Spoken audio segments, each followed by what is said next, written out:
Hello everybody, welcome to another TripToGo info session. Today I'm thrilled to introduce our guest, Mr. Jaime Cárdenas, the Senior Trade Commissioner of PROMPERÚ. Peru Tourism Board plays a key role in promoting Peru as a top travel destination.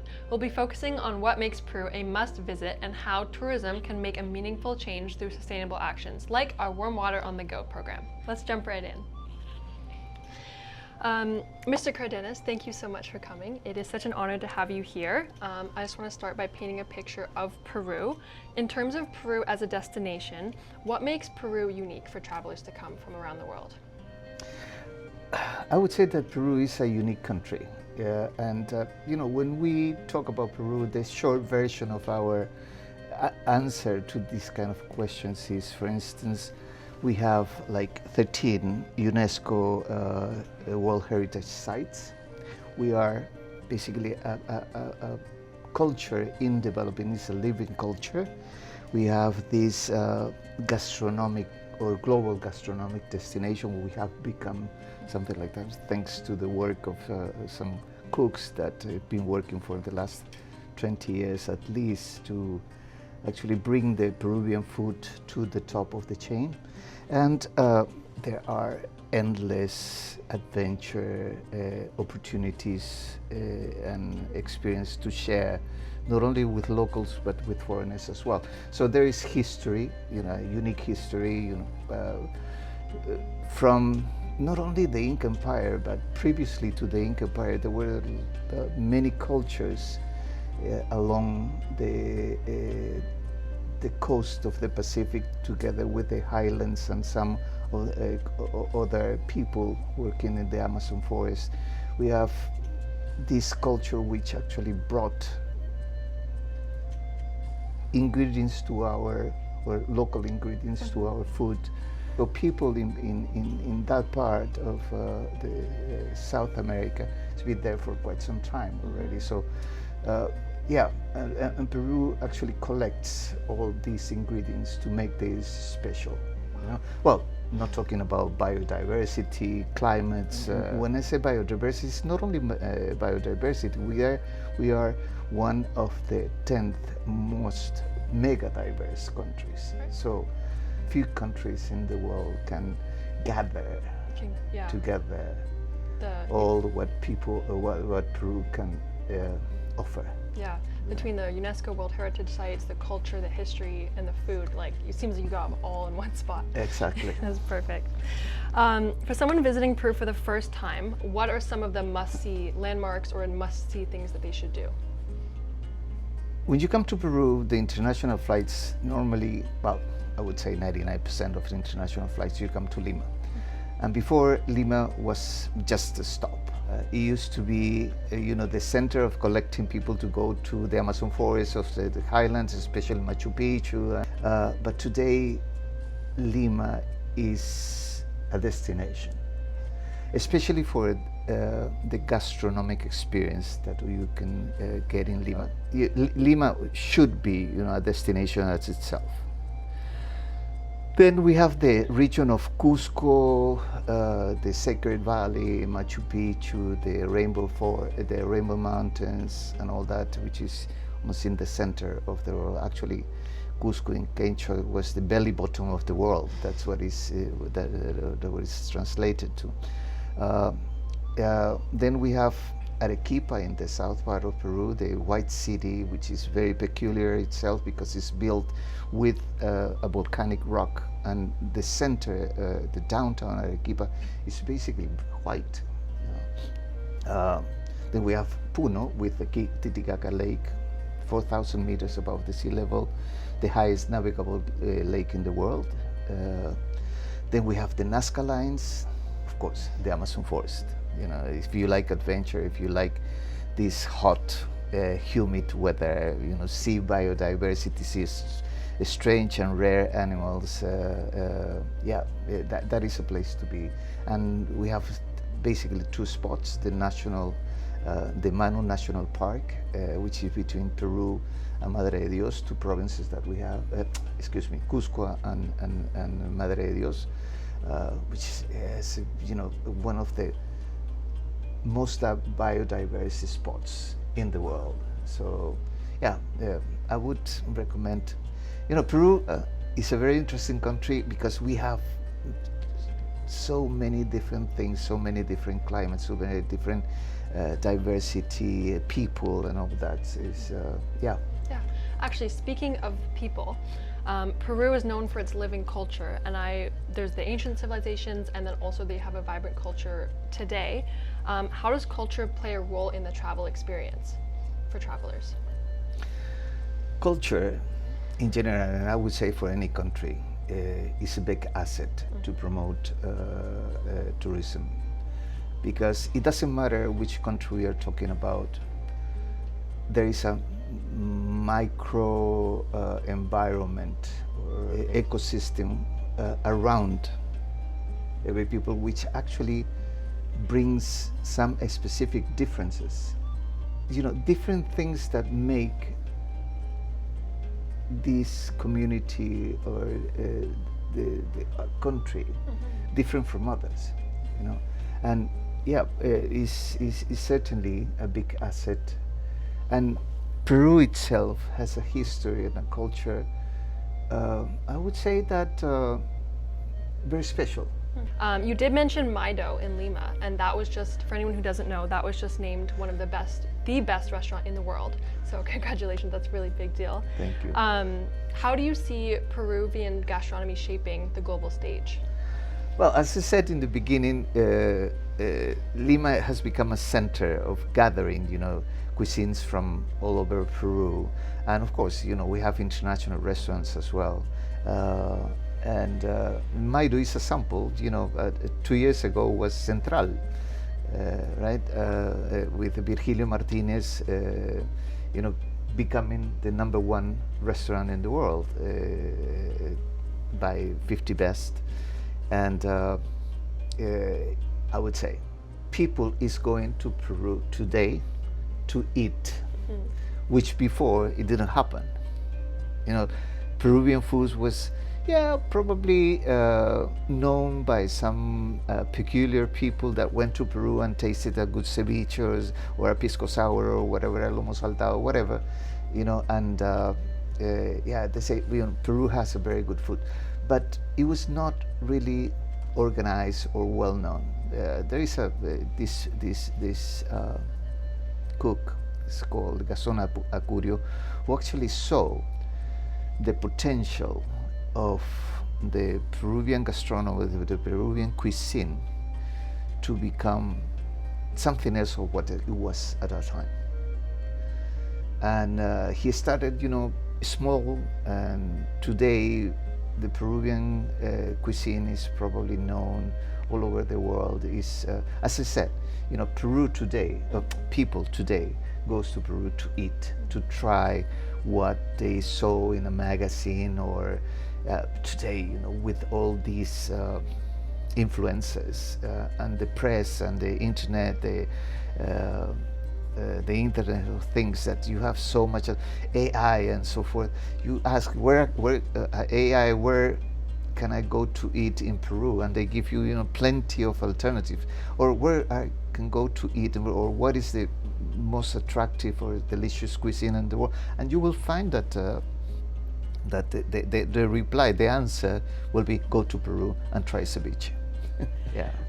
In terms of things to see, we all know about Machu Picchu and how iconic it is, but we also know that Peru has so much more to offer as well. What are some of the lesser known destinations or experiences that deserve some more spotlight? I will try to list. I made a list before. The Nazca Lines is something that somebody has to visit at least once in his life. Right?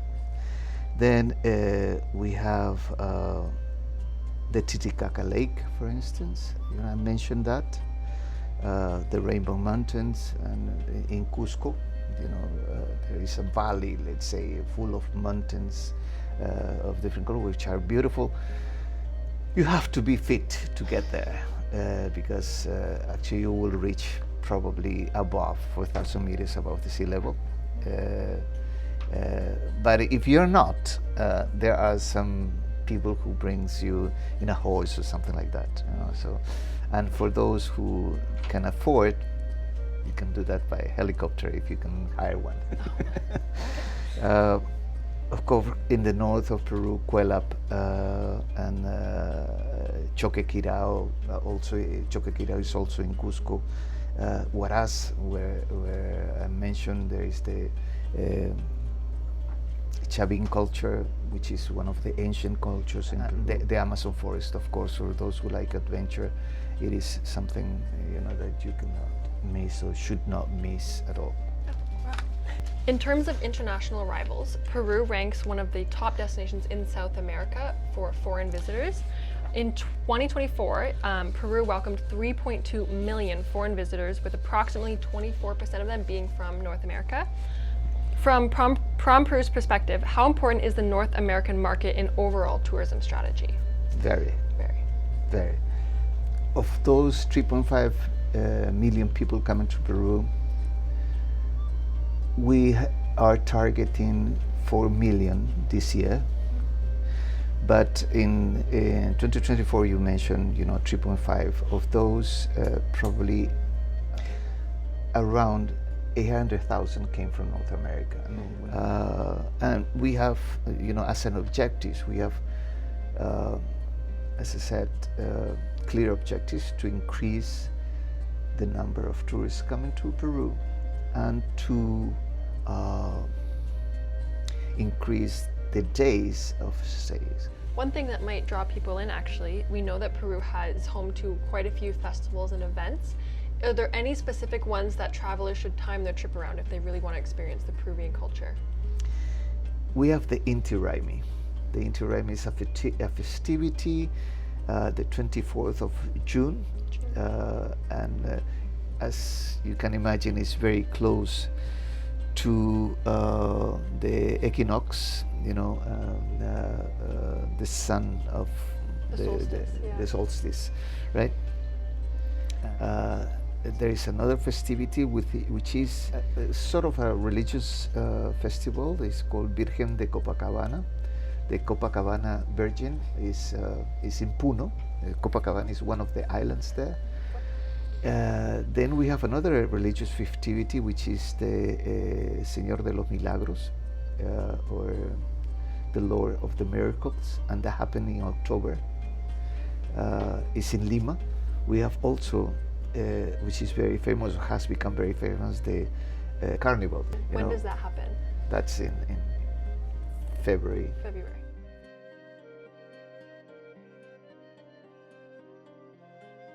Of course, Peru is not only about incredible travel experiences, but also about how tourism can create a positive impact. At TripToGo, we're proud to be working hand in hand with PROMPERÚ and partners to make sure travel gives back. One of our biggest initiatives is Warm Water on the Go, where every trip booked helps fund solar water heaters for rural communities in the Andes.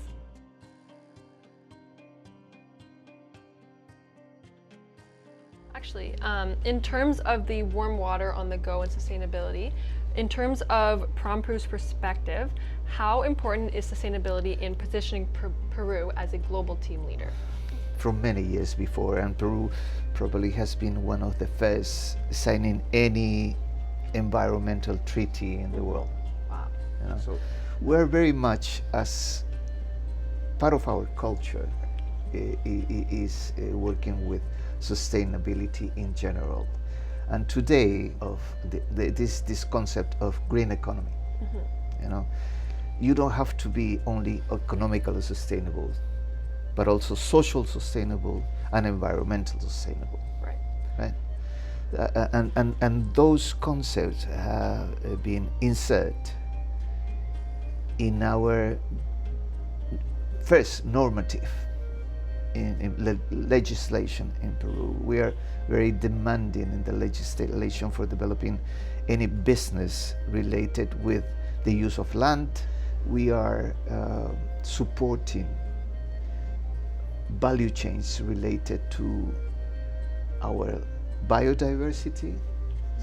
So there are, there are many, not only legislation, but also the way people think or approach to sustainability for quite some time in Peru. Wow.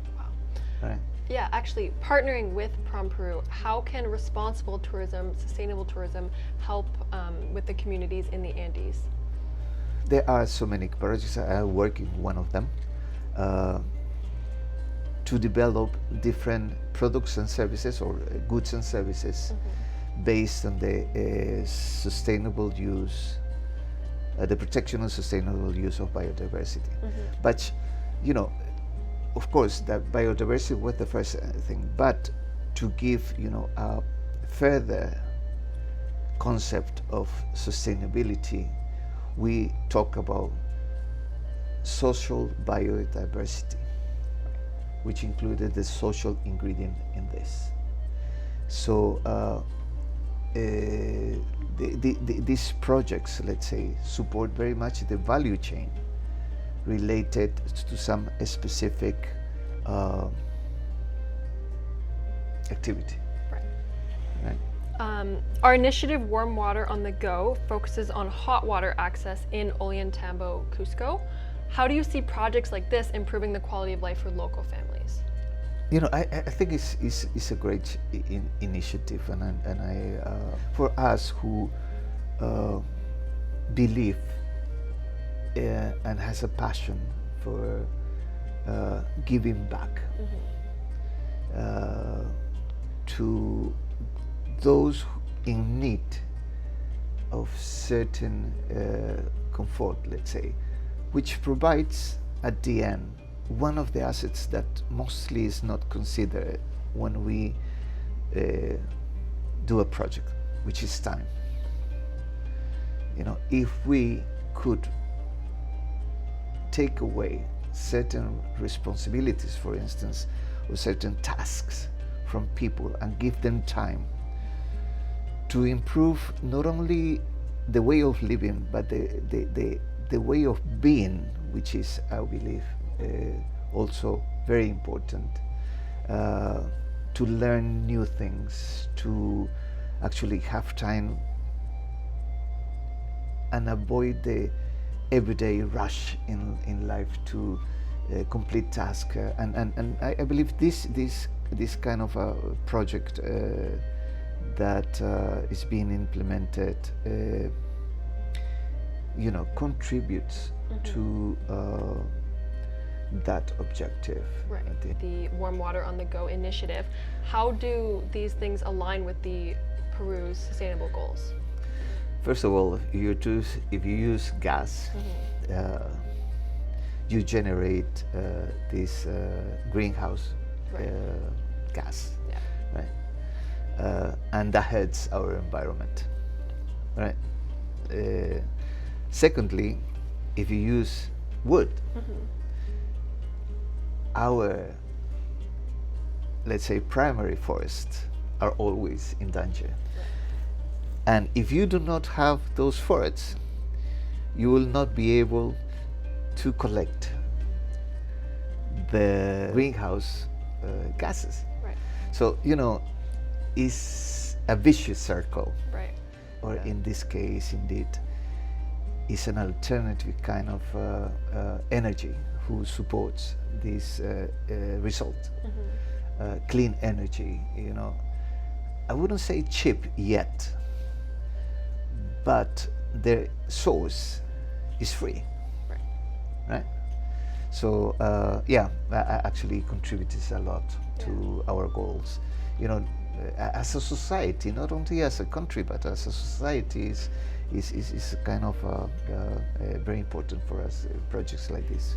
The women in rural communities are often the ones tasked with gathering firewood for heating needs for their family.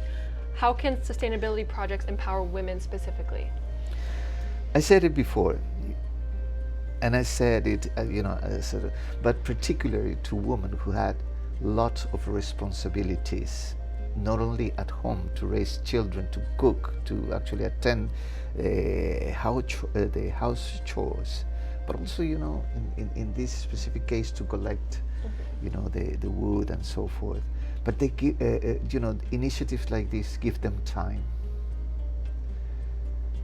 to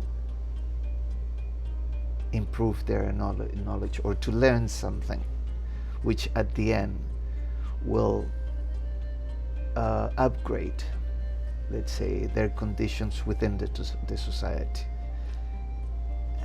And even let's say leisure, time to have, you know, a moment for themselves, to actually give them back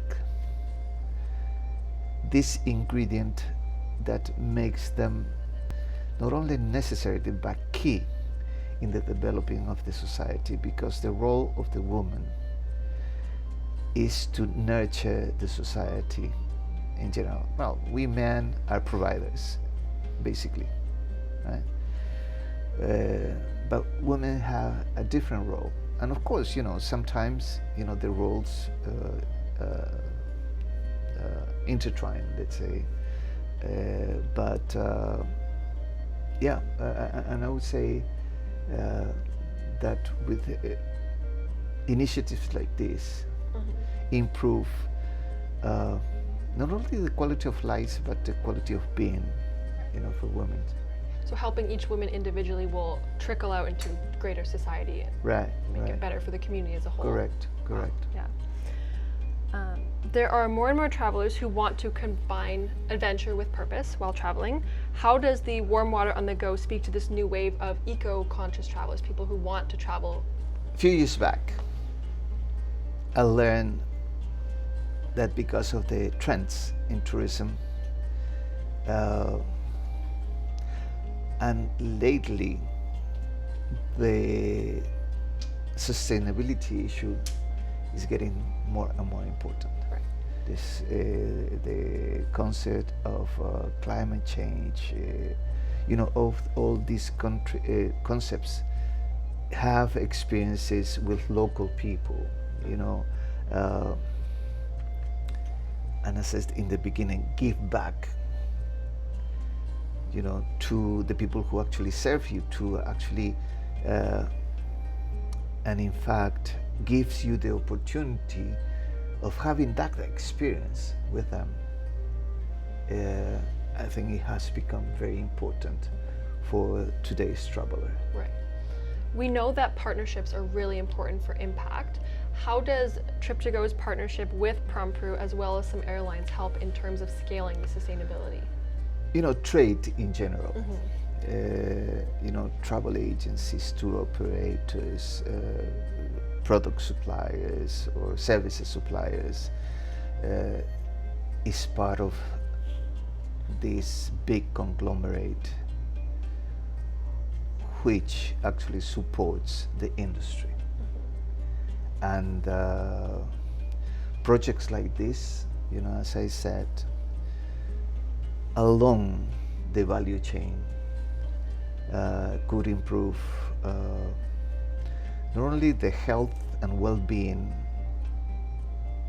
of a specific community, but to the world, right? So I think it's quite important have this kind of projects, you know, as you know, in the value chain. I believe that you know, there are airlines, for instance, are trying to reduce their emissions, right? Hotels are trying to reduce their waste. There is an effort, right? But still, you know, we're talking about environmental. But when we talk about social, yeah, projects like these are very important because they are pinpoint to one specific community. Tourism boards worldwide are looking to set new standards in sustainability. Do you see Peru particularly as a model for how travel can fuel community empowerment? This brings me the concept of benchmarking. It is, of course, very important that to bring new concepts when you decide to actually implement a project, or and when you include something that other people is not looking after or is not or has not discovered, let's say, you make a difference, right? And yeah, we try to be like that. We try to be like that, to differentiate, to incorporate new concepts, new trends. Let's say every day we're looking after, we have a whole team in Peru looking for these trends who actually give us some information what's coming. Do you have any closing remarks for the TripToGo travelers who are looking to travel to Peru and specifically looking to travel sustainably? Thank you. Thank you to TripToGo to come with this initiative, which is in fact quite new. There is an element of differentiation, and I wish you the highest success in this venture. For travelers, come to paradise. Peru offers some unique experiences, and quite some time ago we have a motto, a campaign, which was Peru, the richest country in the world. And it was not about money. It was not about wealth. It was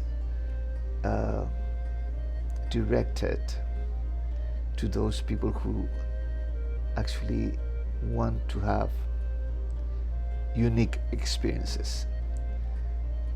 And Peru is a destination for that. And finally, sustainability is something that we have to incorporate in our imaginary and be part of us in order to leave this world to the next generations. So I would say that this is a great opportunity, and I thank you for your attention.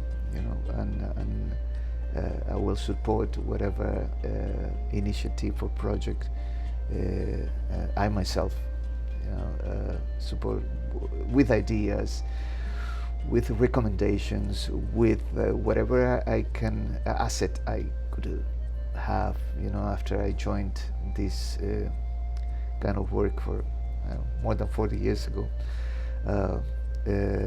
to contribute to the success of projects like this. Thank you. Thank you so much for being here. I know that we've all learned a lot about Peru. Not only is it an amazing destination, but in terms of how we can travel sustainably. So thank you so much. No problem. Thank you. If you are planning your next trip, Peru offers the perfect balance of adventure, culture, and purpose. Our Warm Water on the Go program, your travels don't just create memories, they create impact. Make sure to follow TripToGo for more inspiring info sessions and updates on how we're redefining travel with purpose. Thank you so much for tuning in, and until next time.